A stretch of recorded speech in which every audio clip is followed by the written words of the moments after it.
میں روہت بھیا کی بات کا مطلب سمجھ کر شرما گئی اور کہا کہ بھائی بھلے میں بڑی ہو گئی ہوں، لیکن یہ بات تو طے ہے کہ اتنی جلدی آپ کی جان چھوڑ کر یہاں سے نہیں جاؤں گی، لیکن اگر چلی بھی گئی تو آپ کی دلہن بھی تو آئے گی نا، تو آپ اس میں اتنا مگن ہو جاؤ گے کہ پھر آپ کو میری یاد نہیں آئے گی۔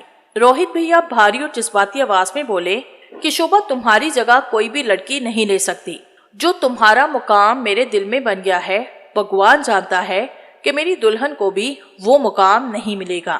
میں بھائی کی بات پہ حیران ہوئی اور کہا، بھائی یہ آپ نے عجیب بات کر دی ہے، بہن کی اہمیت اور پیار اپنی جگہ، لیکن بہن بیوی کی کمی تو پوری نہیں کر سکتی نا۔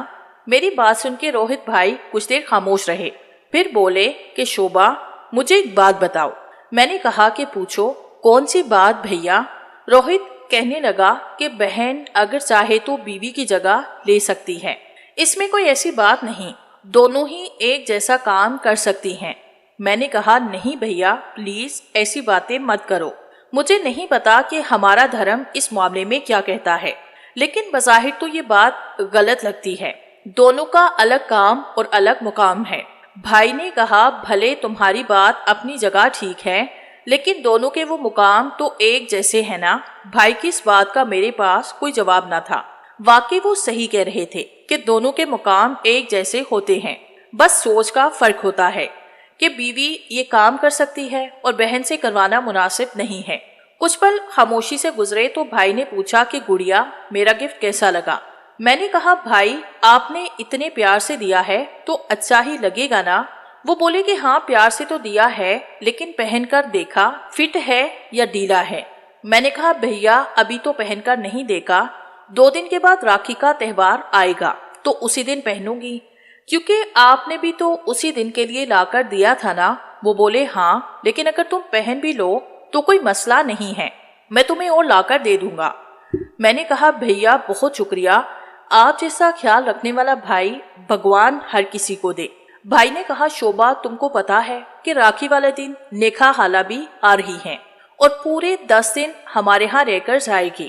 میں نے نیہا کے آنے کا سن کر بہت زیادہ خوش ہوئی، کیونکہ ہم دونوں بہن بھائی کی خالہ سے بہت دوستی تھی، کیونکہ وہ بھی ہماری طرح ابھی تک غیر شادی شدہ تھی، بس مجھ سے 5 سال اور روہت بھیا سے 2-2.5 سال بڑی تھی۔ میں نے کہا بھیا کراچی سے وہ کس کے ساتھ آئیں گی؟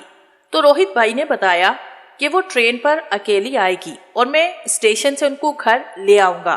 اس وقت کراچی سے شکارپور تک ایک ہی ٹرین چلتی تھی، شاید اس کا نام سکھر ایکسپریس تھا، خالہ نے اسی پہ آنا تھا۔ پھر روہت بھائی کسی کام سے باہر نکل گئے، رات کو واپس آئے تو مجھے کہنے لگے کہ شوبھا میرا کھانا مجھے اوپر کمرے میں دے دو پلیز۔ میں نے کہا بھائی کوئی مسئلہ نہیں، آپ جا کے فریش ہو جاؤ، میں لاتی ہوں۔ بھائی اوپر اپنے کمرے میں چلے گئے تو میں نے کھانا گرم کیا اور لے کر اوپر آئی تو وہ کمرے میں بیٹھے اسی رسالے کو دیکھ رہے تھے جس پر لڑکیوں کی تصاویر تھی۔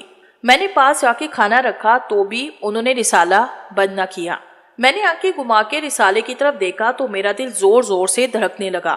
تصویر ہی ایسی تھی جس میں ایک مرد لڑکی کو کریم رول چٹوا رہا تھا۔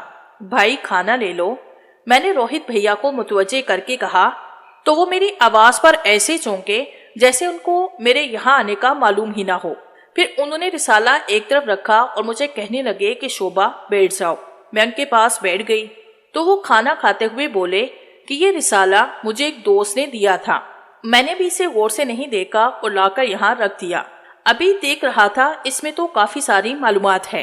میں بھائی کی بات سن کے کافی حیران ہوئی کہ وہ کتنی صفائی سے جھوٹ بول رہے تھے، نہ صرف وہ رسالہ دیکھتے تھے بلکہ اس میں میری تصاویر بھی رکھی ہوئی تھی۔